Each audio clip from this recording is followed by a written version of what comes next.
Iniciou? Ok. Primeiro governo, ordem de fala. Primeiro Rafaela, depois História. Primeira posição. Ana Júlia, depois História. Segundo governo. Eduardo Luiz, depois Eduardo Silva. Segunda posição. Carolina, depois Amanda.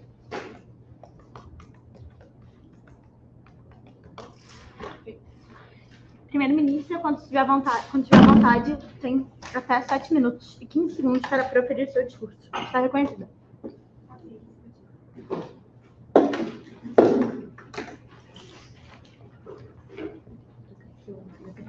A gente vai marcar o tempo pelo debate keeper? No caso, você não tem? Eu tenho. E vamos se notar.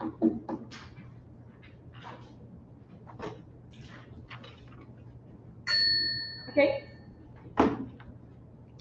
Só controlar o tempo.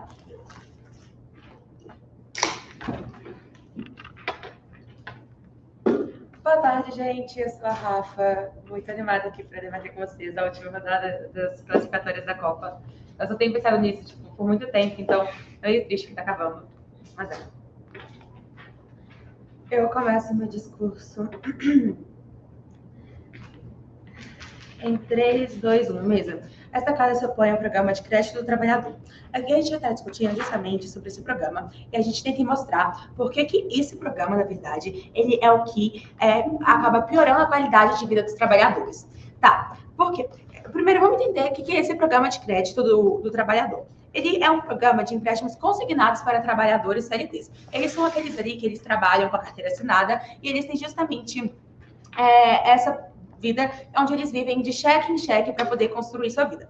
Ok. E aí, como é que ele funciona? Ele é um empréstimo consignado. Então, as parcelas, elas são descontadas diretamente da folha de pagamento até 35%, que é a margem consignado. Então, se a gente tiver um trabalhador vivendo ali com um salário mínimo, a gente tem até 35% desse salário podendo ser descontado do seu salário, que já não é tão grande, a gente já não consegue ter uma qualidade de vida minimamente aqui no Brasil, que é onde a gente está trabalhando. Ok, então esse debate aqui é justamente sobre o que é melhor para esse trabalhador. A gente vai mostrar para vocês que não, no caso, não é esse programa de crédito. E a gente vai mostrar para vocês que essa opção, ela justamente piora e coloca o trabalhador em uma situação de maior vulnerabilidade ainda. Então esse é o nosso ônus. A gente vai mostrar para vocês justamente que isso vai piorar e mostrar que ainda assim a gente tem outras opções que podem ser mais favoráveis. E então, em oposições, eu quero que vocês me mostrem por que isso vai ser melhor para o trabalhador. Como que isso não acaba prejudicando uma classe tão vulnerável? Ok.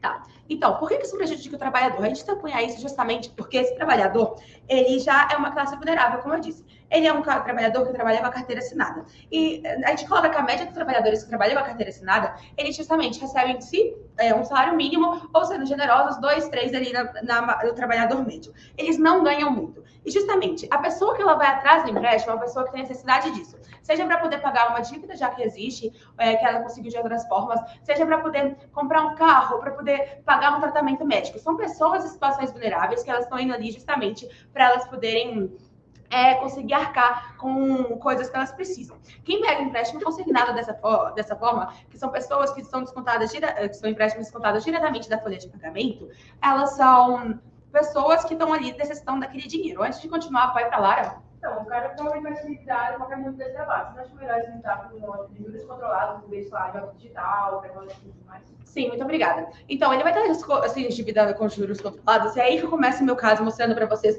justamente como que isso piora toda a situação. Por quê? Porque justamente é uma coisa que ele é descontado da folha de pagamento. E para isso, a gente tem duas garantias de que essa pessoa, caso ela não conseguir pagar, ela vai conseguir arcar com essas dívidas. Tá, e essas garantias seriam o quê? 10% do FGTS, que é um fundo de garantia, ou 100% da multa rescisória. E aí, como é descontado da folha de pagamento, a gente já tem justamente essa visão de que esse dinheiro ele vai ser descontado justamente e vai ser um problema para o trabalhador quando ele for demitido. Porque você pensa, agora o trabalhador, além de ser demitido, ele vai estar justamente todo fodido, ele não vai conseguir arcar com as dívidas, e vai ser quando essa questão das garantias elas vão entrar. Então, ele vai estar todo fodido e ele vai ter 100% da multa rescisória. E aí, a gente trabalha justamente, tudo bem, os juros são controlados, só que isso é negativo. Ele pegar esse empréstimo dessa mesma forma, a gente trabalha com isso, porque isso é negativo, porque justamente Isso é negativo porque ele pega esse empréstimo e ainda assim ele vai estar arcando com uma grande parte. Os juros podem ser controlados, só que ainda 35% pode ser descontado da sua folha de salário todos os meses. E é uma quantidade muito grande. Você pensa, 35% de um salário mínimo está ali por volta de uns 400 e poucos reais. E isso para quem recebe o salário mínimo é muito grande. Mesmo proporcionalmente, é mais de 1/3 do salário de cada pessoa todos os meses que vai estar sendo justamente descontado da folha de salário, que pode estar sendo descontado da folha de salário dela. Ok. E a gente tem um outro ponto que é muito relevante a gente considerar, porque quem faz esses controles são as instituições financeiras. São elas que vão pegar, justamente por causa porque esse contrato é feito por meio da carteira de trabalho digital, que oferece isso, que vai pegar as informações dos trabalhadores das instituições financeiras. Então, a gente tem as instituições financeiras, além de tudo agora, elas têm acesso a essas informações dos trabalhadores. Elas têm acesso já justamente às finanças dela, ao que elas trabalham, ao que elas gastam. E isso, você percebe, Misa? Você percebe que, além de a gente ter um trabalhador vulnerável, a gente tem um trabalhador que pode estar fudido, uma vez que ele vai estar sendo descontado grande parte do seu salário, a gente vai ter um trabalhador que, além de tudo, ele vai estar sendo ofertado justamente porque as instituições financeiras, a gente sabe que o maior objetivo delas é lucro, justamente. A gente vive uma lógica capitalista onde as pessoas elas sempre querem mais. Então, o objetivo delas é justamente esse lucro, que é muito grande, e elas vão estar sempre oferecendo ali para os trabalhadores mais opções e mais opções de empréstimos e coisas do tipo. E a gente também tem o fato de que essas pessoas, a gente tem um grande nível de pessoas que elas são endividadas aqui no Brasil. Isso acontece porque justamente a gente está em um país que ele está razoavelmente em desenvolvimento, a gente tem uma classe trabalhadora muito forte, e como já foi caracterizado anteriormente, essas pessoas elas vivem com salários não muito altos, com salários que eles são pequenos, então a gente tem uma classe trabalhadora que é muito endividada. E essa é mais uma forma dela ser endividada. Isso é trazido justamente como uma outra forma das pessoas pegarem empréstimos, uma vez que muitas vezes ela já tem problemas com o nome dela e tudo mais, de conseguirem justamente isso. Então, você percebe que agora, o trabalho nesse mundo, justamente com essa política, a gente tem um trabalhador que ele pode justamente ter uma grande quantidade do seu salário descontada. Ele tem, caso ele for demitido, qualquer coisa do tipo, ele vai ter um desconto muito grande, ou toda a sua multa rescisória, ou uma grande parcela do seu FGTS, que são garantias do trabalhador. E agora, justamente, ele vai ter toda essa atenção dessas instituições financeiras que vão estar trabalhando com isso. A gente continuar, vai para a Carol. Geralmente, pobre pega empréstimo quando precisa e não como quer. Qual que é a sua solução para dar essa questão? Perfeito. A gente, justamente, o pobre, ele pega trabalho quando ele quer. Que foi justamente como eu trouxe anteriormente. Que é quando tem algum problema de saúde, ele precisa pagar. Quando ele quer, ele está juntando dinheiro para comprar um carro e precisa completar. Só que aí você percebe que não é garantido que esse pobre ele vai ter esse dinheiro para pagar. Que não é garantido que ele vai continuar no trabalho para sempre. Então, justamente, ele é um pobre que ele é uma pessoa pobre, uma pessoa que ela não tem todas as condições. Então, esse empréstimo ele vai ser justamente descontado. Então, essa pessoa, por mais que, tipo assim, cara, nesse mês eu preciso pagar isso, ele não vai ter essa opção porque já vai ter descontado automaticamente desse salário. Então, a gente traz que existem outras opções que, por mais que os juros eles sejam um pouquinho menores, é menos vinculativo. Essa coisa... Justamente, talvez para essa pessoa, talvez seja vantajoso ter um nome sujo um pouquinho, sendo que você vai ter dinheiro para poder pagar suas contas do mês, em vez de ser automaticamente descontado, ou caso você seja justamente nessas situações onde você precisa dessas garantias, que vai ser descontado essa folha, essa multa rescisória e coisas do tipo. E aí, a gente traz que isso é negativo para o trabalhador. Então, a gente quer justamente mostrar que esse programa de crédito, ele foi feito inicialmente com uma ideia que supostamente era para ajudar os trabalhadores, só que no final das contas eles acabam só prejudicando. E com isso, muito orgulho em propor. Muito obrigada pelo excelente discurso, excelente utilização do tempo. Quando sentir vontade, líder de oposição está reconhecida.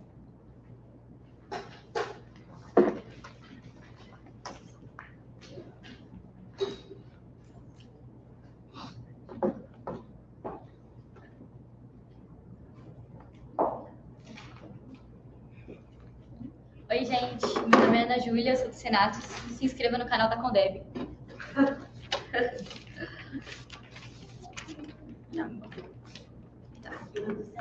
É, Senato, óbvio.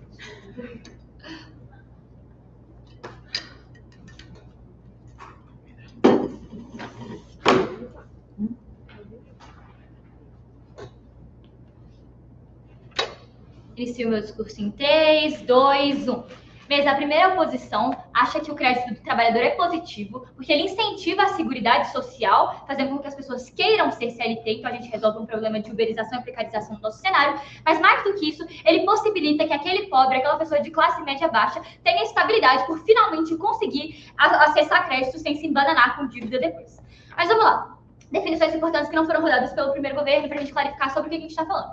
Basicamente, o crédito do trabalhador, o que ele faz é que ele facilita, então, o acesso ao crédito, porque ele tem juros reduzidos, né? Ele amplia o acesso desse crédito para o CLT, o que não acontece no mundo dos governos, e é descontado direto na folha de pagamento. Então, tem uma menor possibilidade de inadimplência, porque gera uma segurança não só para o banco, mas aquela pessoa que ela vai conseguir pagar aquilo, aquela pessoa que provavelmente não tem alto nível de educação financeira, que eu vou entrar mais para frente. Mas tá, o crédito do trabalhador, então, ele é diferente de qualquer crédito regular, né? Que você conseguiria, sei lá, no mundo dos governos, dificilmente para essa pessoa que já não tem tanta estabilidade financeira. Ou seja, o empréstimo regular, ele é muito mais difícil de conseguir, justamente porque aquele banco, ele precisa saber, sentir que aquela pessoa que está pedindo o empréstimo, ela tem uma mínima estabilidade, porque o banco precisa ter certeza de que aquela pessoa vai pagar de volta, basicamente é bem simples. Tem uma segurança de que isso vai ter um retorno. Ou seja, é mais difícil para essa classe média baixa, no pior cenário dele, conseguir esse empréstimo e eles ficam sem, e eu vou mostrar como isso é importante. Mas também, um ponto importante aqui da primeira posição é que tem juros muito altos no caso dos governos. Se você,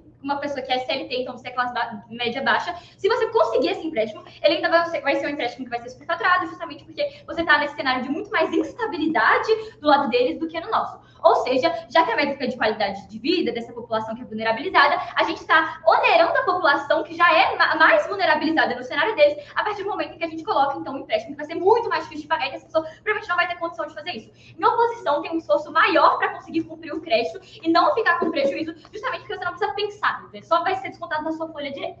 Tá, mas um disclaimer importante, que é o nosso primeiro caso.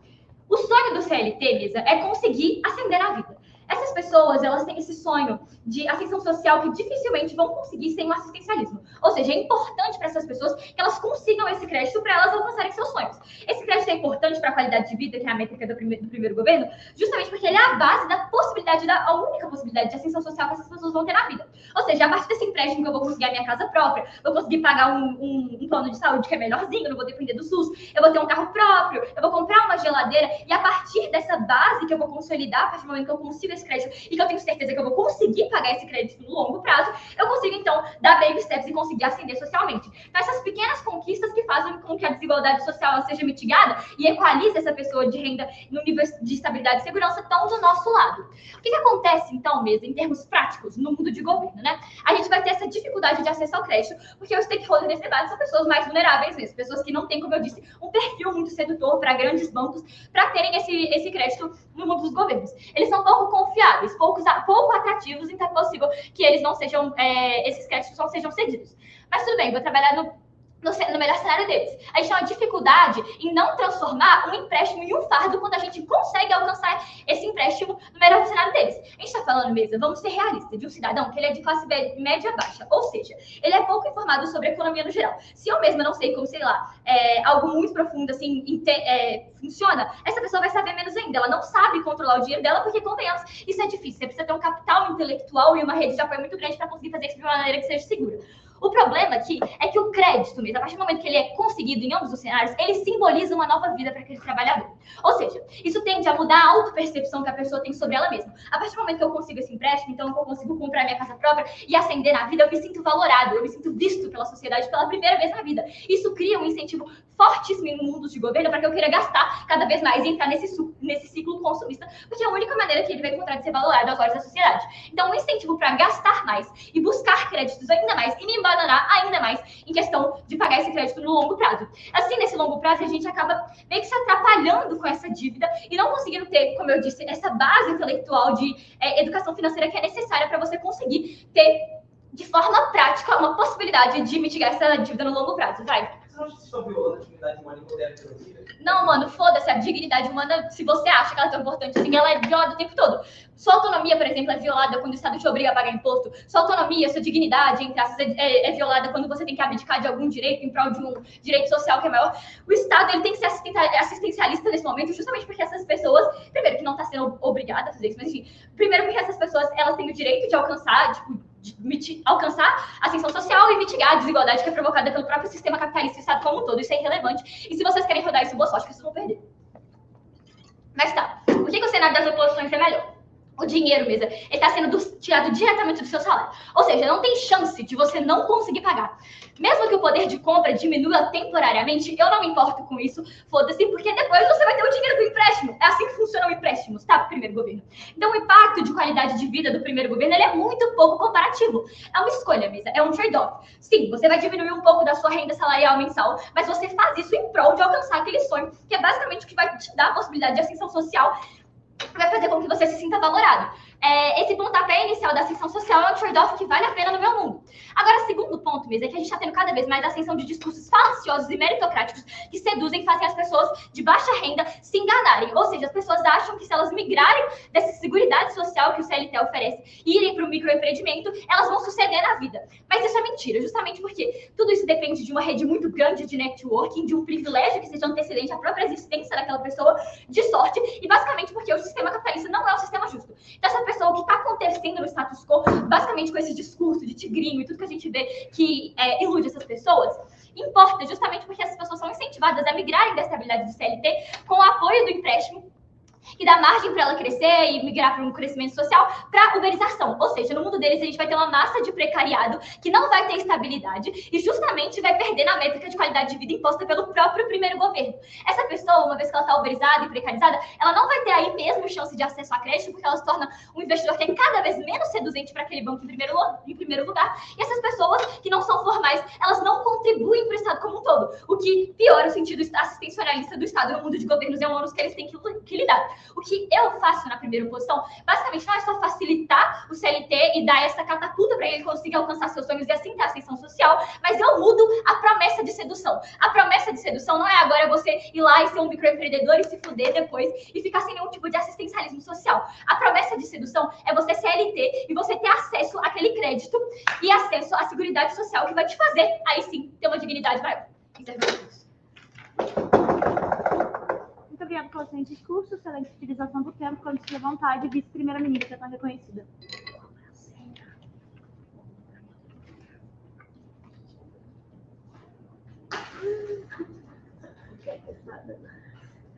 Pode deixar que eu vou.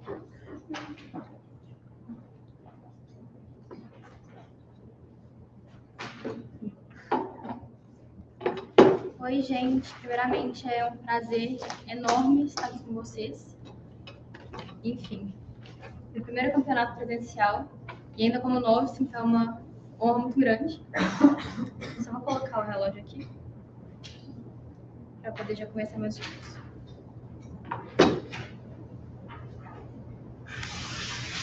Não começa antes de eu autorizar, só um minuto. Tá bom.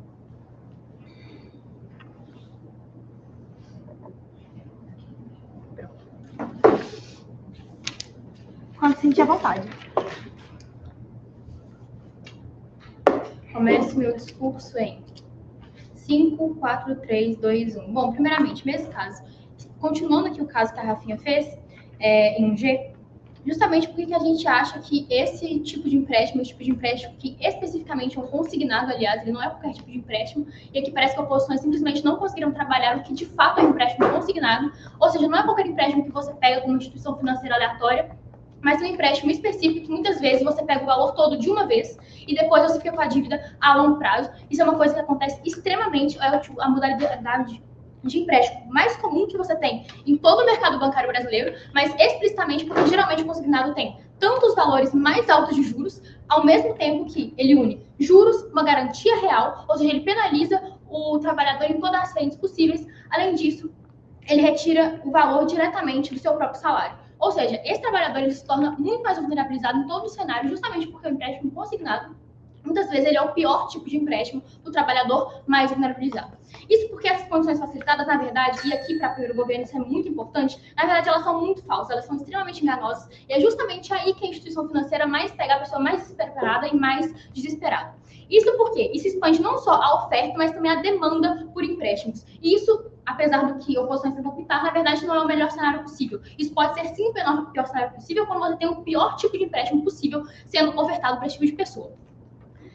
Justamente porque, primeiro, a porcentagem do salário ela é extremamente alta. Um exemplo, a título de comparação, é recomendável que você só gaste pelo menos ou no máximo 30% da sua renda com moradia, ou seja, aluguel ou casa própria. Agora, imagina você gastar ainda mais que isso com um pagamento oneroso de dívida. Quando você tem dívida, literalmente, é uma matemática de juros compostos, são juros sobre juros, ou seja, os juros ele não retroage. Ele não pega só o valor inicial, mas ele pega o valor inicial e todo o montante de juros que vão mês a mês, onerando cada vez mais você, seu pagamento, seu salário e, além disso, a sua garantia real, que é justamente o seu FGTS.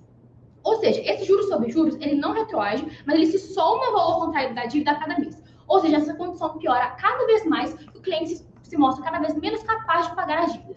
Ou seja, as instituições financeiras, elas fazem de tudo para ter garantia de não calote. Ou seja, elas aumentam os juros, elas pioram as condições e elas podem fazer isso a qualquer tempo. Justamente porque o contrato do empréstimo consignado, ele permite que isso possa acontecer. Isso porque essa é uma condição enganosa. Faz o trabalhador achar que ele tem vantagem, mas, na verdade, é ele que arca com a dívida. É ele que arca com todo o pagamento oneroso e a instituição financeira, na verdade, ela só sai ganhando.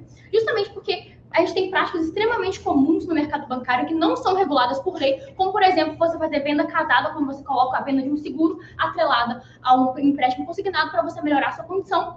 Mas, na verdade, isso acaba apenas por aumentar ainda mais a parcela de dívida, ou quando você faz essa condição de contrato, isso é cada vez mais fácil. Ou seja, ela é a mais fácil possível, a contratação mais rápida. Isso aumenta a possibilidade de você contrair cada vez mais. E o banco lucra muito mais com isso, e o trabalhador não. Isso porque, outra questão, os juros reduzidos. A margem de juros bancários no Brasil, ela é extremamente alta. Então, essa redução desses juros, que o próprio InfoSlide fala, ele é reduzido a partir de um patamar que ele já é muito alto. Ou seja, essa diminuição, ela não vai ser tão grande assim, porque se ela for tão grande assim, literalmente nenhuma instituição financeira vai querer participar desse programa. Ou seja, ela continua muito mais elevada.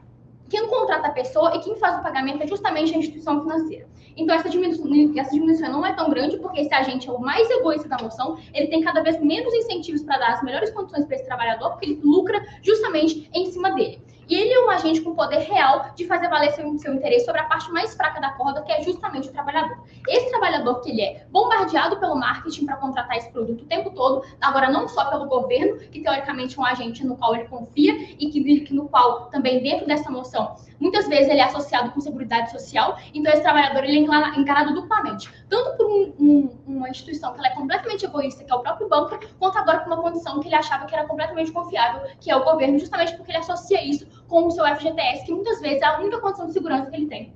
Ao mesmo tempo que ele tem, sim, necessidade de contratar. A questão é, essa forma em especial, ela é, como eu já disse, a mais onerosa, justamente por causa dessas condições enganosas que aumentam a vulnerabilidade, os juros ainda são altos, esse desconto, ele é direto, e além disso, ele penaliza justamente o FGTS, que é uma conquista muito grande desse trabalhador. Pode, rapidinho, por favor. Então, qual foi a pontuação de vocês? Para quem descobre ele depois? Já vou trabalhar isso. Outra coisa, esse banco, ele busca um lucro muito em cima do próprio trabalhador, porque é literalmente em cima disso que ele faz o spread, ou seja, justamente em cima disso que ele faz o próprio lucro. Ou seja, nesse caso, é o próprio FGTS, que é essa conquista do trabalhador. O FGTS é a segurança dele. É literalmente a retirada dele, que é no seu momento de maior vulnerabilidade, ou seja, quando esse trabalhador é demitido, principalmente em cima da multa rescisória. Ou seja, ele precisa de segurança, esse banco precisa de segurança, e isso gera uma perda direta para esse trabalhador, porque o vulnerabiliza ainda mais. Além disso, essas condições facilitadas. Isso expande não só a oferta, mas também a demanda, como eu já falei. E a gente tem aqui ou um melhor ou um pior cenário. Porque essa demanda, ela não tem capacidade de pagamento efetivo. No melhor cenário, isso compromete parte muito relevante da renda efetiva do trabalhador. Ele tem muito menos dinheiro para comprar o que ele precisa, então ele vai acabar formando dívidas no futuro, por exemplo, parcelando muito mais no crédito, porque agora ele tem muito menos dinheiro para, por exemplo, poder comprar a sua feira do mês, ou ele, por exemplo, poder pagar seu cartão de crédito, então ele vai ter que girar muito mais no crédito dele. Isso aumenta ainda o seu potencial de dívida. Ou, no seu pior cenário, ele é demitido sem perspectiva de FGTS, justamente porque esse FGTS 100% é a garantia real, bem como a multa rescisória, que muitas vezes é a única coisa que separa esse trabalhador ou da pobreza miserável extrema total, ou de alguma condição mínima de sustentabilidade. E esse acesso ele é de instituições financeiras, ou seja, você está formando o banco de dados dessas instituições, que elas são extremamente conhecidas pela oferta de produto da forma mais leal possível. Ou seja, você está dando acesso aos seus dados e isso dá poder de manipulação delas em relação ao cliente. Ou seja, ela já te liga sem parar oferecendo os produtos do banco com maior spread, ou seja, aqueles que dão maior lucro para o banco e menor benefício aos clientes, porque eles são literalmente conhecidos no mercado como produtos de desespero. Ou seja, eles têm as piores condições do mercado e literalmente as únicas pessoas que aceitam contrair esse tipo de pessoa são as pessoas que já estão completamente afogadas de dívida. Ou seja, você renegocia a sua dívida com a instituição e isso faz você aceitar condições cada vez piores e isso vulnerabiliza cada vez mais o stakeholder mais vulnerabilizado dessa moção. Ou seja, a longo prazo, você piora a condição do trabalhador, ele é cada vez mais vulnerabilizado, penalizado e dependente dessas grandes instituições bancárias que não têm nenhum compromisso pelo seu bem-estar, muito pelo contrário. Ao mesmo tempo, esse empréstimo consignado, como eu já falei, ela é a pior modalidade possível. Então, se fosse uma proposta em qualquer outra modalidade de empréstimo, ela já seria muito menos onerosa do que ela é da forma que ela está. E, além disso, o trabalhador fica com o dinheiro na hora e depois, ao contrário, ele se torna cada vez menos com menor dinheiro disponível, isso aumenta o seu potencial de dívida futura. E, além disso, o que, de fato, diminui o acesso ao crédito é o aumento da inadimplência, que nos mundos de oposições tem o maior incentivo possível. É o fato de que, realmente, isso restringe de forma permanente a sua oferta de crédito, porque nenhum banco dá dinheiro para caloteiro. E é justamente por isso que eu sou orgulhosamente governo. Enfim. Muito obrigada pelo excelente discurso, excelente utilização do tempo. Para acabar, primeiros detalhes, adjunta de oposição.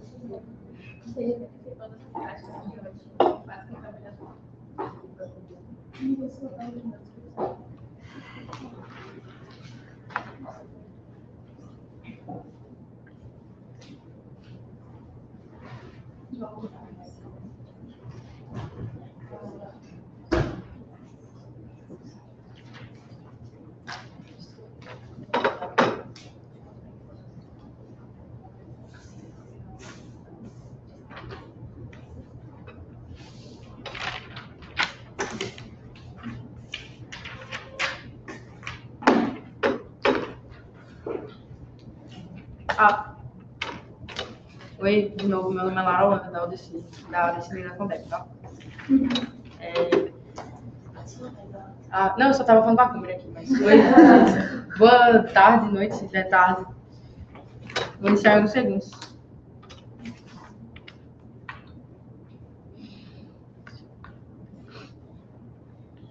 Eu vou primeiro cumprir com os dois principais fatos que a moção impõe nos opositores aqui. Faz a contagem. Tá bom. 3, 2, 1.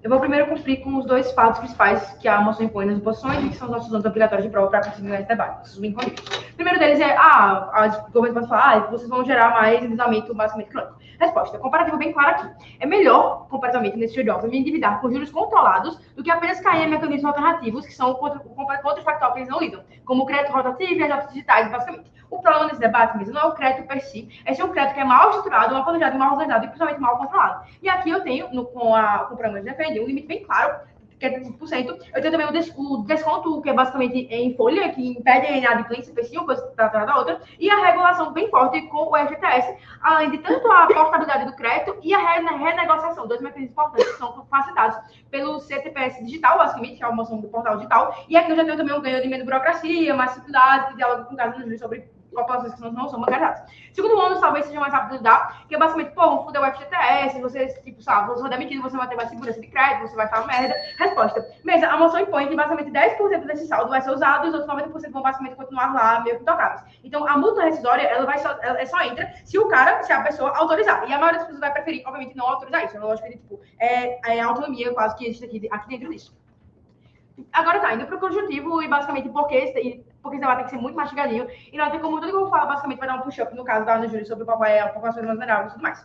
Primeira coisa, mesa, a gente propõe essa lógica dos juros menores em vez de empréstimos com juros exorbitantes, que são basicamente normalmente contrafactual, que eles não me propõem qual seria, mas eu imagino isso, lógica de cheques especiais, de cartões de crédito. E no mundo, como as parcelas basicamente são descontadas diretamente do salário e o FGTS é garantido de uma coisa atrás da outra, o risco da inadimplência, como eu falei, é menor, o que justifica as taxas de juros um pouco mais baixas. Eu tenho aqui uma lógica de basicamente instrumento de proteção social em contexto de emergência. Por quê? Porque se ela com uma lógica de urgência e vulnerabilidade, que vocês também vão programar mais para esse debate. Por quê? Porque muitos trabalhadores, eles vivem com um orçamento muito apertado. Eles têm salários fixos, eles têm gastos que não podem fugir, como salário da conta de luz, conta de energia, coisas básicas de sobrevivência. E eles basicamente não possuem reservas de emergência para eventuais crises na vida deles. Eles não possuem, o programa que a gente defende basicamente permite que eles consigam lidar com imprevistos cotidianos na vida. Então, sabe, problemas de saúde, dívidas urgentes, desemprego de um familiar, por exemplo, sem precisar recorrer a mecanismos financeiros um pouco mais suspeitos e mais fragmentados, um pouco mais predatórios do que o nosso do crédito consignado. Fala. As críticas de oposição trouxe justamente para a extensão social. Você está trazendo sobre como ele lida com programas do dia a dia.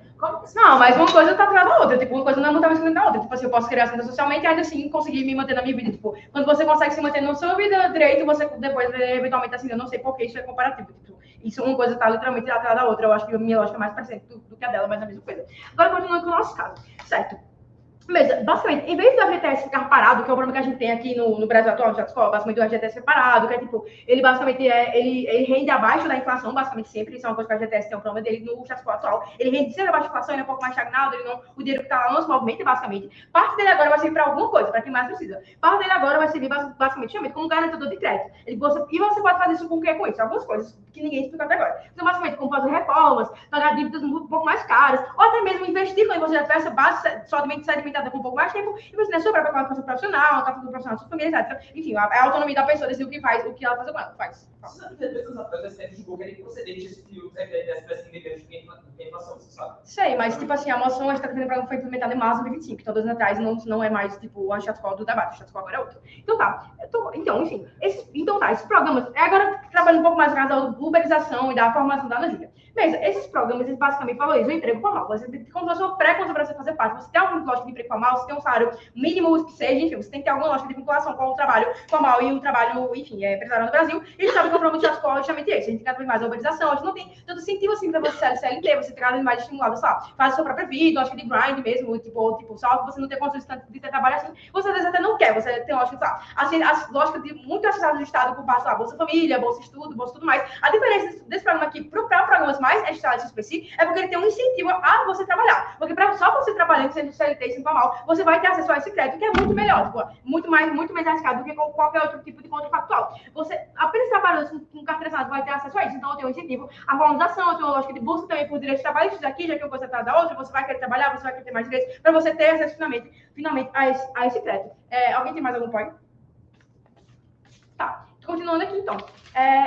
Então, tá, o caso de produção é bem simples. A gente trabalha em 2 métricas, principalmente. Primeiro, a métrica da assistente própria da pessoa para conseguir, enfim, o incentivo ela trabalhar um pouco mais, e depois que ela conseguir trabalhar, ela conseguir necessariamente usar esse programa do FGTS, usar outros programas subsequentes do governo federal para conseguir assinar um pouco mais na vida. E, basicamente, o quanto facultado deles é basicamente uma lógica de certos especiais, opções de crédito um pouco mais, como é que chama? Descontrolado, já que agora a gente não tem uma lógica de estatal, ou uma lógica para governamental, uma lógica para estatal, basicamente, do FGTS, ou qualquer outro órgão fazendo isso. O resultado de vocês é um pouco mais organizado, a pessoa provavelmente, isso é importante, tá? No mundo deles, eu também vou ter que me endividar, eu também vou ter que comprar outras mais caras, eu também vou ter que assinar dívida quando necessário, mas a diferença é que agora eu não tenho esse colchão amortecedor, basicamente, que seria o nosso crédito consignado e que seria o programa da FGTS.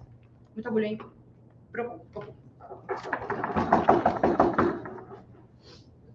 Muito obrigada pelo discurso. Quando se sentir à vontade.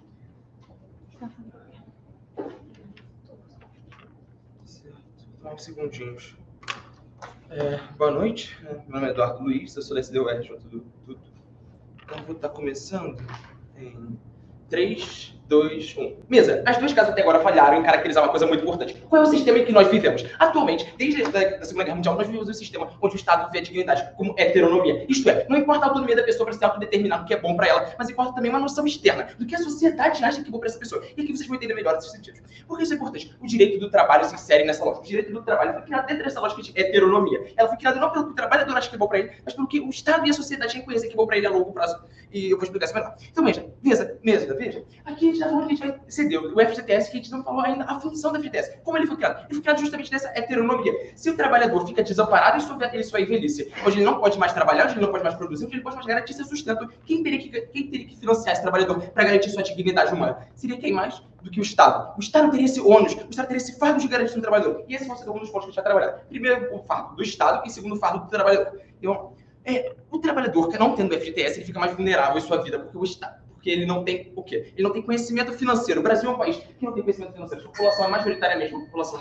sem acesso ao conhecimento econômico, sem acesso a boas finanças. É por isso que a primeira oposição falou do tigrinho, essas coisas. Isso cativa o brasileiro, porque o brasileiro não tem ainda essa noção social de como cuidar do seu dinheiro, de como investir, de como se cuidar. E é aqui que o FGTS entra. Ele fala, essa população pode até não ter esse conhecimento, mas a gente vai garantir que essa parcela de dinheiro vai estar lá quando ela precisar, vai estar lá quando ela não puder mais produzir dinheiro, quando ela não puder mais trabalhar, porque ela está velha, ou porque a sociedade de trabalho, coisa do tipo. Então, veja, o FGTS tem essa noção. Isso pode não ser aplicado a todos. Pode ser que existam pessoas que teriam essa noção do dinheiro, que teriam essa noção de cuidar do dinheiro. Só que, veja, a noção, a ótica, a lógica do FGTS é justamente pensar que existem pessoas que também não vão ter essa noção. E essas pessoas devem ser protegidas porque a heteronomia, ou seja, a sociedade considera que essas pessoas devem ser protegidas. E isso geraria esse fardo para o Estado. Mas agora, por que o trabalhador não vai ter essa vantagem com o FGTS?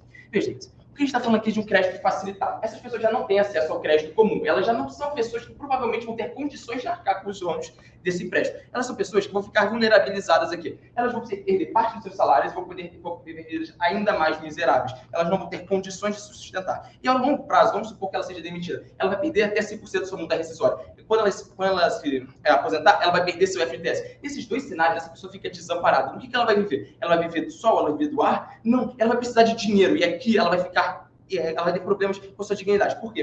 A gente tem que considerar dois cenários. O Estado, ele às vezes é ineficiente. Quando o Estado for ineficiente, vejam, que ele tem que prover essa Estado para essa pessoa, mas ele vai ser ineficiente. Quando o Estado for ineficiente, essa pessoa que agora está desamparada, porque ela perdeu o seu FGTS, perdeu sua multa rescisória, ela vai ficar a Deus dará. Ela não vai ter condições para viver. Então, se estava ruim antes, vai estar muito pior agora, porque ela está com dívidas desse empréstimo, ela está sem as garantias que eram fundamentais e foram construídas justamente por heteronomia, que foram violadas quando deram esse princípio de autonomia para ela, e essa pessoa vai estar desamparada. O Estado ele foi ineficiente nesse cenário, e nesse cenário a gente ganharia, porque a gente está mantendo essa proteção.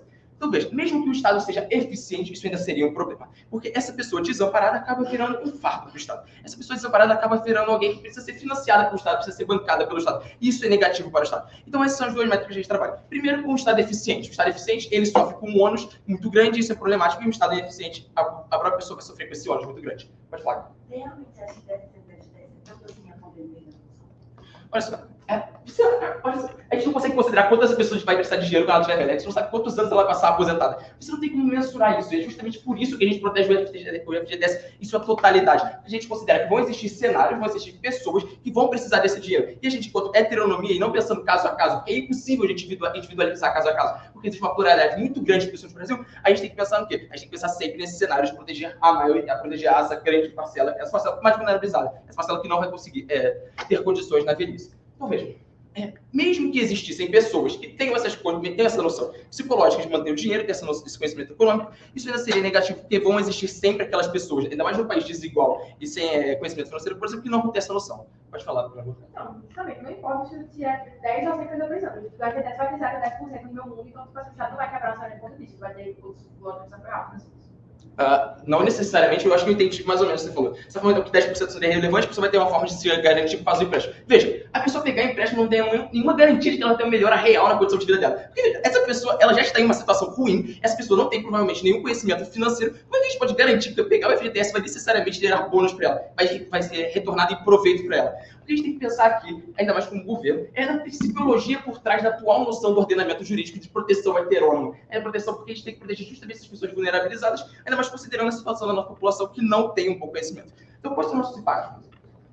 Aqui a gente está abrindo margem para uma população idosa, uma população desempregada que vai ficar ainda mais vulnerabilizada. Porque ela nem mesmo vai ter as bases da proteção jurídica que eram antes conferidas. Porque nós, enquanto governo, abrimos essa margem perigosíssima para deixar essas pessoas alentadas. Isso nos dois cenários. Onde nós somos ineficientes, onde não conseguimos atingir essas pessoas e garantir o sustento e garantir a dignidade delas, vai ser ruim porque essas pessoas vão passar fome, essas pessoas vão morrer em desalento porque elas não estão sendo atingidas pelo Estado, porque o Estado está sendo deficiente, ou pior ainda, por Estado, nessa perspectiva, essas pessoas vão ter que ser bancadas pelo Estado, e o Estado ele não pode se arriscar de ter que ficar criando uma grande parcela populacional que está sendo um fardo econômico no sentido de ele mesmo ter criado esse problema porque ele violou as suas próprias proteções contra esse problema. O Estado não pode se dar o luxo de violar suas próprias lógicas. Isso é perigoso mesmo, porque a gente bota em risco toda a noção do ordenamento jurídico, quando a gente rompe com a principiologia por detrás dele. Então a gente tem que sempre manter essa lógica de proteção da heteronomia, porque ela é a base do nosso direito do trabalho, ela é a base do nosso direito no geral. Aqui a gente não pode ficar vendo a autonomia do trabalhador per si, porque a gente não consegue individualizar cada trabalhador. A gente tem que ver sempre nessa lógica mais globalizada, onde vão sempre existir, principalmente no Brasil, que é um país desigual e sem conhecimento financeiro, pessoas despreparadas para pegar esse empréstimo. Pessoas que não vão conseguir reverter esse empréstimo em seu proveito e que vão ter vidas miseráveis quando esse empréstimo não gerar proveitos e quando esse empréstimo acabar. E elas tiverem que pegar seu FGTS, tiverem que pegar sua multa rescisória. E não só isso. A gente entende essa parte do salário também, mas a gente acha que essas duas questões do princípio também são mais relevantes. E é por isso que muito orgulho em propor.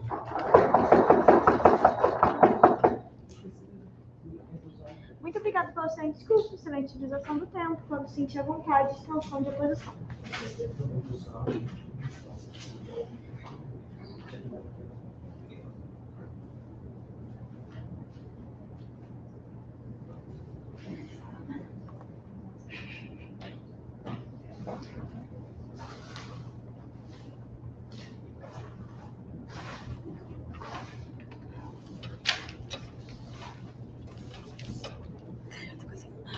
Amanda, me joga meu óculos de grau.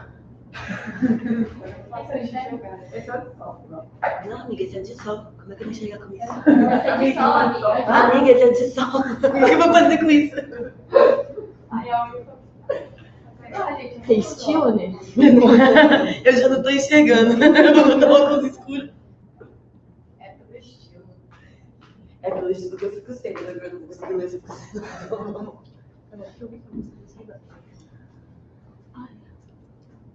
Não, mas deve estar dando pra gravar direito. Gente, antes de começar, gostaria muito de agradecer a todos vocês, principalmente as pessoas que não são daqui de Belo Horizonte, por terem vindo prestigiar a Copa. Isso é muito importante, tanto para a época quanto para o Senado. Isso me deixa muito feliz de receber vocês aqui. Espero que estejam comendo bastante queijo, que estejam satisfeitos. E eu vou começar meu discurso em alguns segundos, tá bom?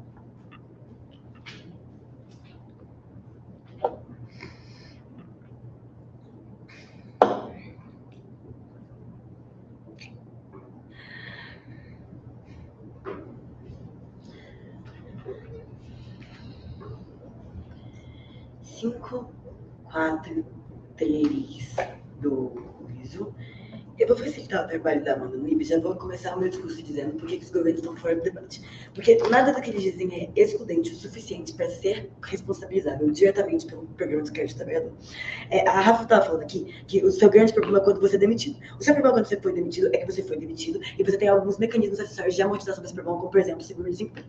Em relação ao acesso dos dados da instituição financeira, isso é uma coisa que você teria que dar acesso a de qualquer forma, caso você fosse pedir um empréstimo para a instituição financeira. O seu único jeito de não ter que dar acesso aos dados das instituições financeiras para pegar dinheiro emprestado é você pedindo com agiota.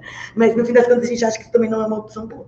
Aí, eles vêm falar do alto endividamento no Brasil. Mas qual é a questão aqui, Cecília? É que a gente reduz o endividamento a partir do momento que a gente coloca um limite claro nesse endividamento. Tanto do percentual que pode ser utilizado no seu salário, mas também porque você reduz o nível de inadimplência. A primeira coisa, eu já tinha dito isso, mas é uma lógica muito simples. Se é descontado diretamente do salário, você não tem a opção de não pagar. Portanto, a chance de você ficar inadimplente, ela acaba. Então, uma coisa que é importante a gente dizer também é o seguinte. Gente, toda vez que você vai oferecer um empréstimo para alguém, você vai ter duas coisas. A renda dessa pessoa e o patrimônio dessa pessoa. Quando você não tem um programa de acesso a crédito trabalhador, a única alternativa para um trabalhador que ganha pouco é oferecer os seus bens em garantia. E esse é o contrafactual que os governos não conseguem lidar. Se você não consegue esse programa de crédito ao trabalhador, a sua opção para conseguir esse empréstimo é você ofertar os bens que você possui, que geralmente são poucos, em garantia. Então, um carro que você às vezes poderia usar para, sei lá, fazer um bico de Uber, para você levar a sua família para todos os lugares, ou mesmo a sua casa própria, ou mesmo um lote que você tem, qualquer coisa. O banco ele precisa de garantia para poder conceder empréstimo para pessoas que têm tendência mais baixa de pagar. Então,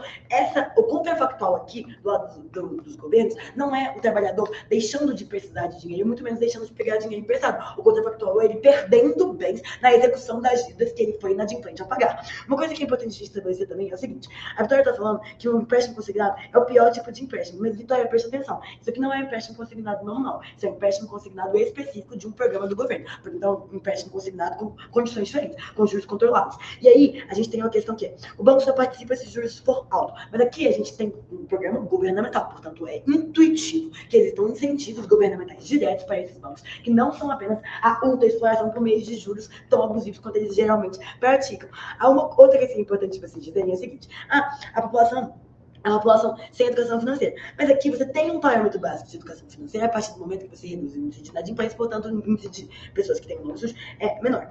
Ainda que o pessoal daqui do segundo governo tenha falado que isso é um fato para o Estado, o FGTS não é aposentadoria e também não é seguro-desemprego. O FGTS atende outras funções apartadas disso.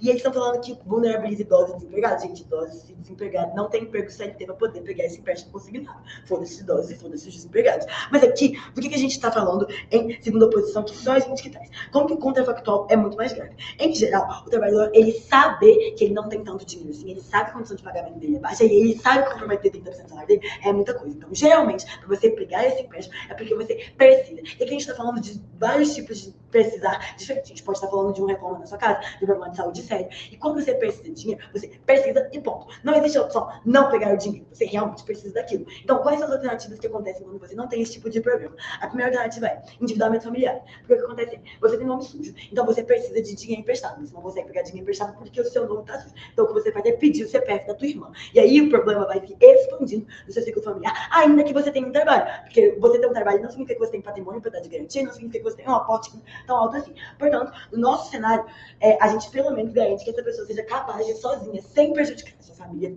de pobres também, conseguir um meio de conseguir esse dinheiro emergencial do que ela precisa. Mas, além disso, uma coisa importante de dizer é, gente, você está aqui reduzindo drasticamente a inadimplência do pobre. Porque o pobre, em geral, ele só tem o nome. No cenário no qual você é descontado diretamente do seu salário, você deixa de ser SPC, você deixa de ser terceirado, e você deixa de ter um score de crédito prejudicado, inclusive para pagamentos futuros. Porque eu não sei se você sabe, esse score de crédito ele demora muito para melhorar. Então, se você suja meu nome hoje, mesmo que eu limpe esse nome daqui a 1 ano, daqui a 2 anos, meu nome não vai ser tão bom quanto ele era antes de eu ter sujado ele in the first place. Então, isso aqui é uma medida que garante que, no fim das contas, você tenha uma probabilidade maior de ter um score de crédito razoável, apesar de você ser pobre. Porque, finalmente, você tem alguma coisa de útil para ser ofertada em garantia. E aqui, a gente está falando de uma coisa também que é o seguinte. Gente, não sei se vocês sabem, mas até coisas tipo cartão de crédito, depende de ter crédito. A possibilidade de parcelamento, ela tende a ser importante para o pobre, porque é muito difícil que o pobre consiga, de uma vez, comprar bens financeiros ou fazer qualquer coisa de alto valor de uma vez só.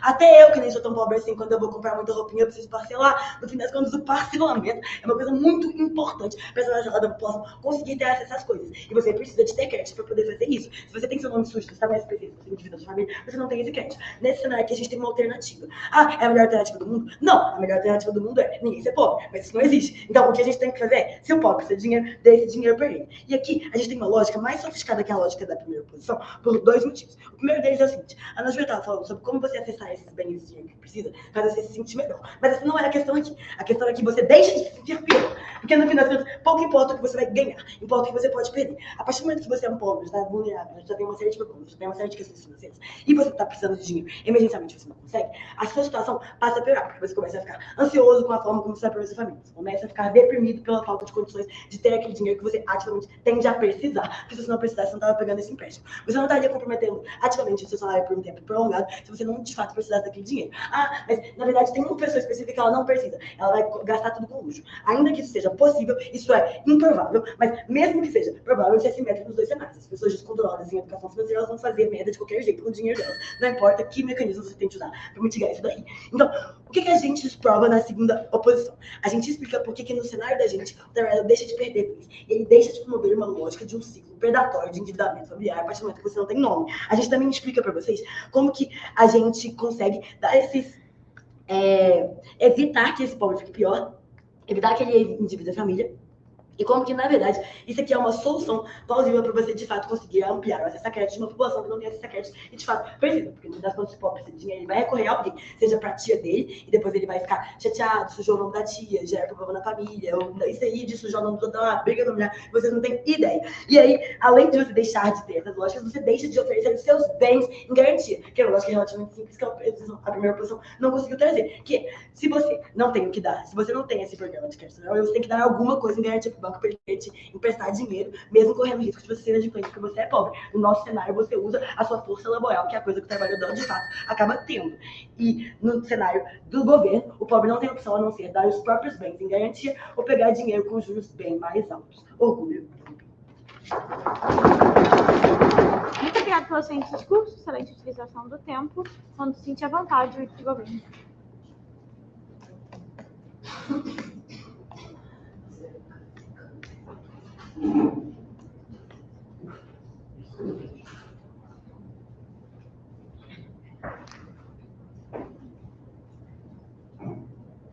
Boa tarde, gente. Vou precisar de um tempo para revisar.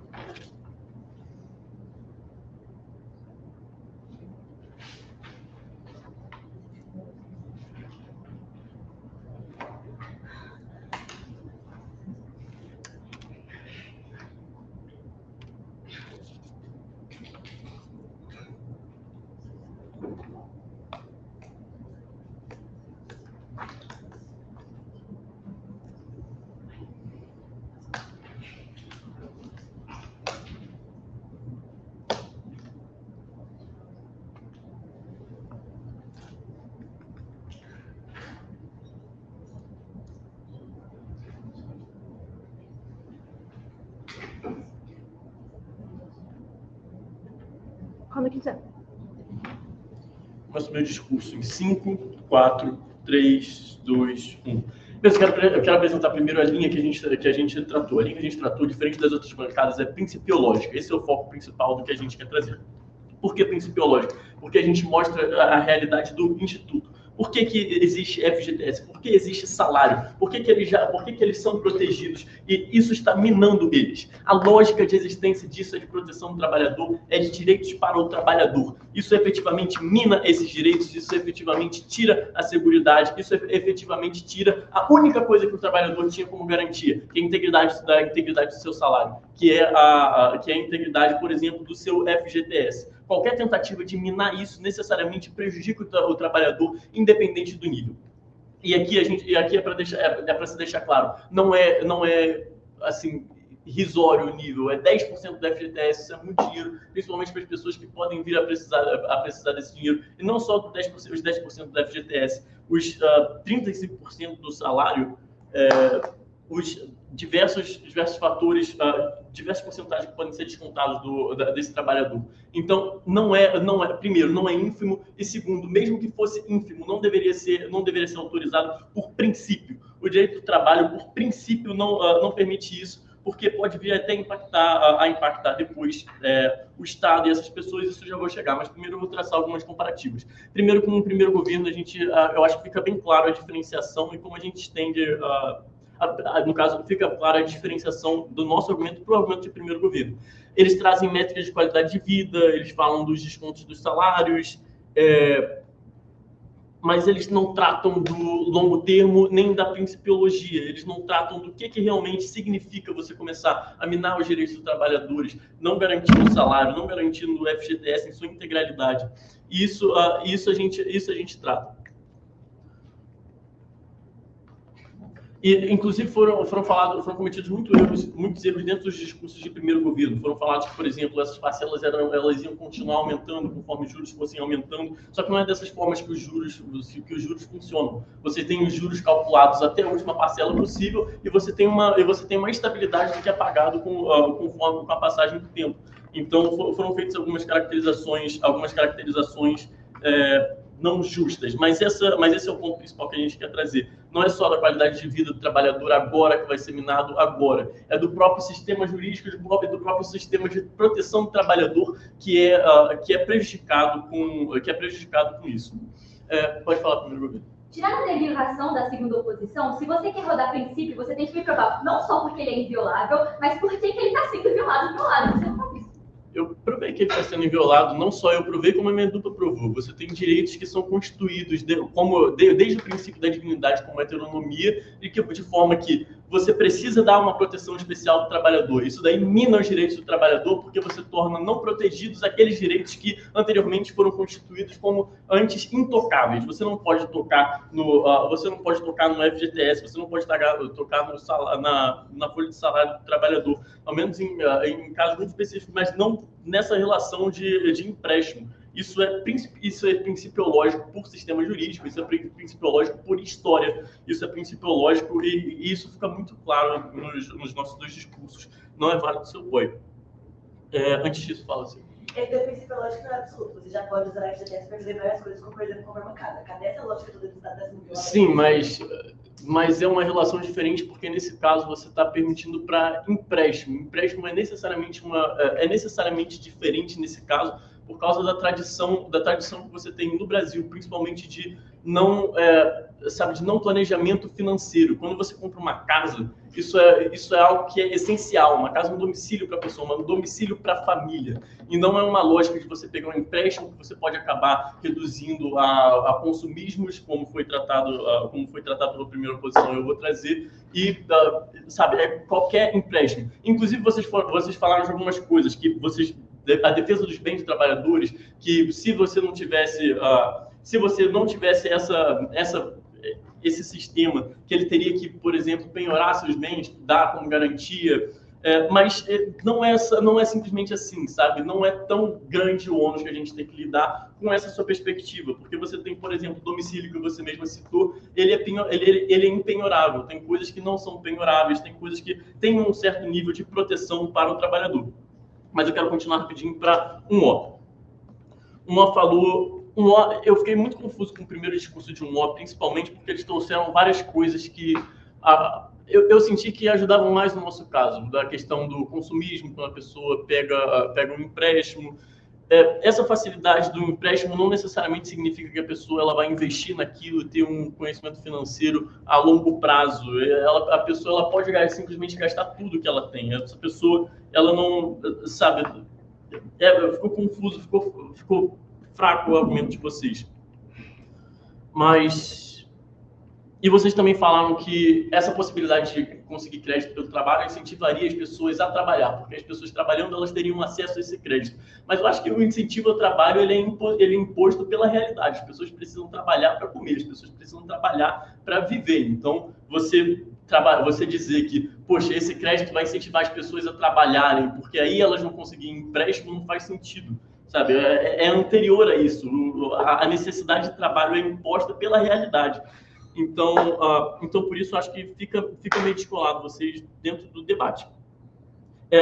Aliás, vale falar uma coisa, que vocês mencionaram que, se eu não me engano, foram vocês, mencionaram que o FGTS ele rende abaixo da inflação, mas não, já há um tempo ele não rende abaixo da inflação e, inclusive, antes mesmo de ser implementada essa proposta que a gente está discutindo. Partindo para 2O, eles trouxeram dois argumentos dos bens, da dação de bens como garantia para os bancos para eles conseguirem empréstimos, né, quando for urgente, e da expansão do prejuízo para a família. A gente consegue parcialmente esse ônus. Sim, você vai ter pessoas que, por exemplo, têm necessidades urgentes e que precisariam dar bens como garantias e que isso poderia acabar prejudicando eles. Porém, não são todos os bens, não são qualquer bens, não vai ter uma lapidação total, não é tão grande assim o ônus que a gente tem que lidar.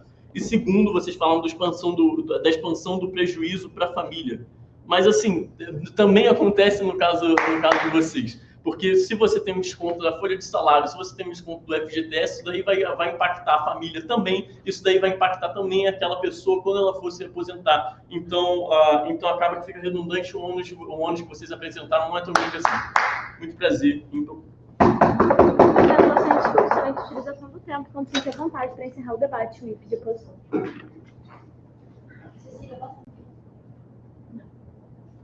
Só se você não quiser mais voltar. Ok, o IP de oposição.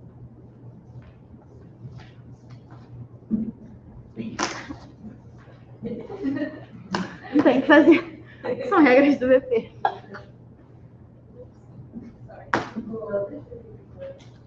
Okay. Vem aí seus debates.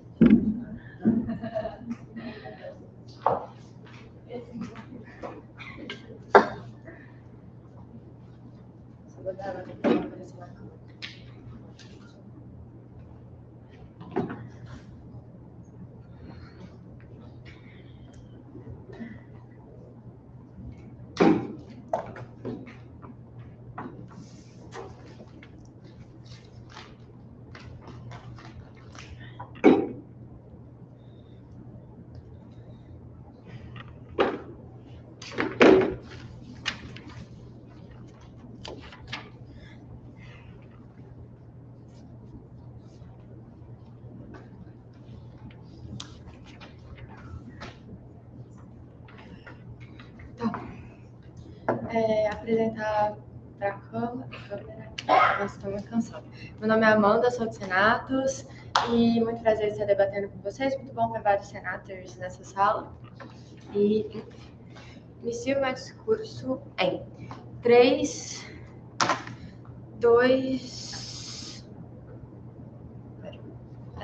Ok, inicio meu discurso em 3, 2, mesa. Esse debate foi muito confuso no geral. Tipo, várias pessoas trazem claim, tipo, que elas não comprovam, várias pessoas elas trazem, tipo, falar, juros vai aumentar, juros vai diminuir, etc. E, tipo, não mostram o porquê disso. E aqui eu vou trazer, tipo, o porquê que os casos, eles estão, tipo, com várias falhas e vários saltos lógicos. Ok. Por que a gente ganha esse debate? A principal métrica desse debate é em qual cenário o trabalhador tem um mínimo de escolha e de amparo. Se é no cenário nosso, em que tipo, ele consegue ter esse crédito do trabalhador, ou se é no outro cenário em que ele tem que recorrer a outras formas de empréstimo. O que a Carol vem traz é o seguinte. No nosso cenário, simplificando tudo que ela disse, o nosso cenário é o único que o trabalhador tem escolha, de fato, de fazer o que ele consegue com o seu salário.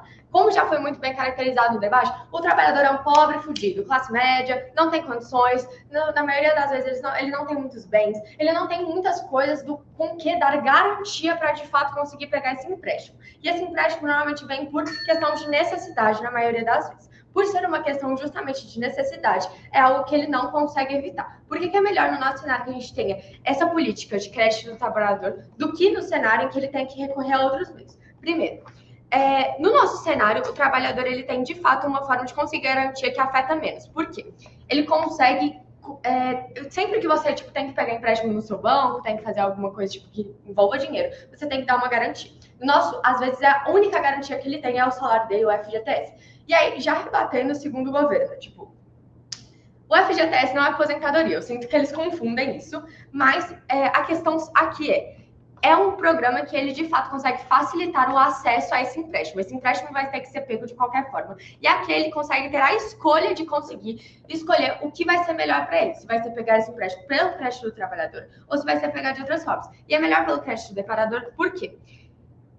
Ele reduz impacto familiar. A tendência é que as pessoas pobres, no geral, elas tendem a pedir dinheiro emprestado para famílias, etc., porque elas não conseguem recorrer a grandes bancos, porque esses bancos não vão emprestar dinheiro se elas não conseguem ter um bem para arcar. E a maioria das pessoas, no máximo, vai ter, uma casa, um carro, uma moto, coisa assim. E aí entram dois problemas. Primeiro, se você tem algum bem para dar e você, não consegue pagar esse imposto, depois você perde um bem que é essencial para você. Porque essas pessoas não têm, mais de uma casa. Então, você pode perder a casa que você está morando com a sua família, você pode perder a moto, que é seu, meio de transporte ou de fazer bico, etc. Então, é muito mais danoso para essa pessoa se ela perder essas formas arredores de, conseguir se sustentar. E segundo, porque ela cria problemas familiares. Porque se o banco não investe para ela, a tendência é que ela tenha que pedir dinheiro para a família, como a Carol bem trouxe. Se ela tem que pedir dinheiro para a família, a questão é que isso gera um conflito familiar. Mas não só isso, às vezes isso gera, um desgaste muito grande emocional. E aí, o ponto do debate é o seguinte. Gente, se esse trabalhador vai ter que pegar empréstimo de qualquer forma, nosso cenário é que ele tem menos frustração, porque ele tem escolha. É bem simples. Se você tem escolha de saber onde você pode pegar esse crédito, não depender literalmente só dos seus bens, só da sua família, ou de coisas que são muito essenciais para você, na verdade você consegue de fato ter uma escolha mais efetiva. Você consegue ver e ter uma melhor análise do que vai ser melhor para você e a partir disso prosseguir. Então é uma forma de conceder ao trabalhador essa escolha, porque ninguém vai ser amarrado e falar, nossa, você tem que pagar o crédito do trabalhador, sabe? Você tem que pegar. Vai ser uma questão de necessidade. Agora, partindo mais diretamente para comparativos. Primeira posição, eles trazem um caso que, ok, concordo, etc., mas que não é, primeiro, é super impactado. Elas falam que é um sonho de ascensão social e etc., que a pessoa ela vai ser valorizada pela sociedade, mas na verdade ela não vai, gente. As pessoas vão continuar sendo pobres e, pelo contrário, agora elas vão estar devendo alguém. Então, isso, não se aplica tão bem à realidade. E a gente consegue fazer um caso muito mais adequado. Porque os dois casos, esse no caso, e o de você, seguir para o trabalho informal, que eu acho que não faz sentido nenhum. Então, eu não vou trabalhar sobre isso. No nosso caso, a gente mostra por que isso é uma escolha para o trabalhador e por que é a melhor escolha para ele. Então, a gente consegue garantias mais efetivas para o trabalhador, de que ele vai ter um melhor poder de escolha, um melhor poder de incentivos. Tá, partindo para governos. Primeiro governo. O caso de primeiro governo se pauta na vulnerabilização do trabalhador. Então, fala que, tira a segurança do FGTS, que ele vai criar mais dívidas, e que ele vai criar mais dívida, ele, vai morrer, e ele pode ser demitido, ele pode ser demitido em qualquer cenário. Isso, não é comparativo.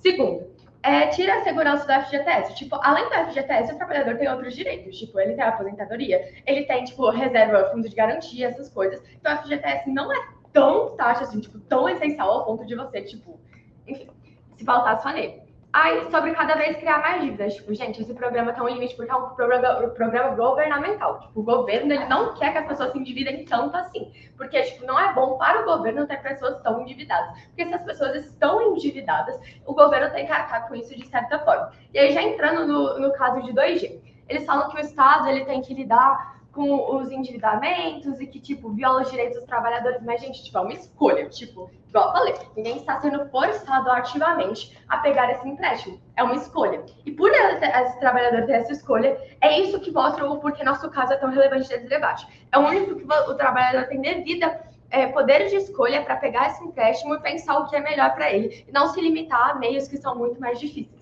Tá. Trazendo melhor isso um pouco dentro das métricas do debate. Então, as métricas que a gente trabalha são as seguintes. Primeiro, você tem uma melhor qualidade de vida, porque você consegue ter uma melhor escolha de como pegar esse dinheiro emprestado, visto que todas as bancadas concordam que esse dinheiro vai ter que ser pegado emprestado. Segundo, você acaba tendo um melhor poder de escolha, porque você não envolve na questão financeira duas coisas que são muito relevantes para o trabalhador. Os seus bens, tipo a casa que ele mora, e a sua família, que pode complicar relacionamentos, ou tipo a família mesmo não ter. Enfim. Então, a gente ganha esse debate porque nós somos a única bancada, primeiro, coesa, que consegue trazer argumentos de fato plausíveis na realidade e que se mostram, tipo, seus impactos a longo e curto prazo, principalmente. Mas, para além disso, a gente consegue mostrar para vocês por que o FGTS, juros e etc., tipo, não são tão relevantes no debate quanto todas as outras bancadas têm que trazer. No final, o trabalhador vai ter que pegar esse empréstimo de qualquer jeito. E o melhor é que ele possa escolher como ele pode fazer isso. E se ele pode escolher, ele tira todos esses danos colaterais que podem ser tragos se ele não tivesse a opção de tirar direto do salário. Mas isso também diminui a inadimplência, a pessoa ela fica mais propensa a poder gerar, pegar dinheiro emprestado futuramente se ela precisar. Ela é menos desamparada e ela consegue ter uma qualidade de vida melhor, vamos colocar assim, porque ela tem esse poder de escolha. Dito isso, muito orgulho em meu filho. Muito obrigada pelo excelente discurso, excelente divulgação do tempo. Muito obrigada pelo debate, pessoal. Podem se retirar, porque sabem o resultado do debate. Disseram pra mim que é 9 horas. Ai, ótimo. Eu tinha que ser uma Carol. Ficar em pós, né?